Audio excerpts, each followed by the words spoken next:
Aku iki wong Jawa. Tedak turune Jayabaya.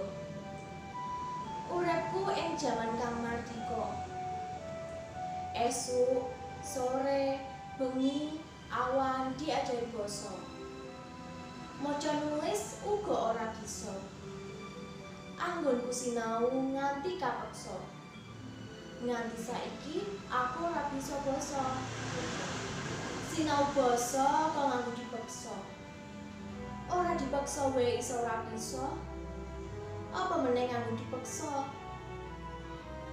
Sinau basa dipeksa. Budaya dipeksa. Maca nulis dipeksa. Ngomong nganggo basa krama dipeksa. Ngono kok jaluk bisa basa. Sapa kandha? Wong Jawa wae ngomong Jawa ora bisa. Wong maca malah pinter basa Jawa. Surakarta Ngayogyakarta iku pranyata dadi saksi wong Londo kang padha mulang basa Jawa.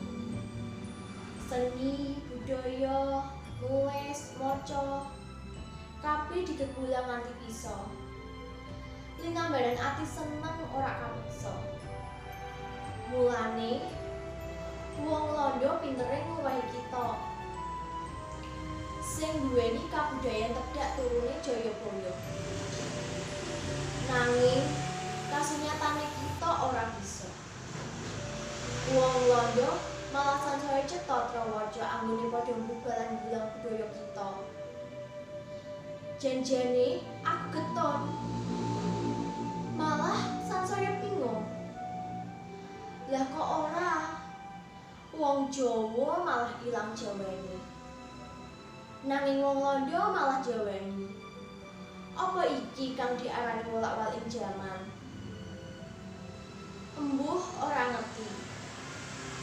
Sing wigati, wiwit saiki aku seneng marang basaku dhewe.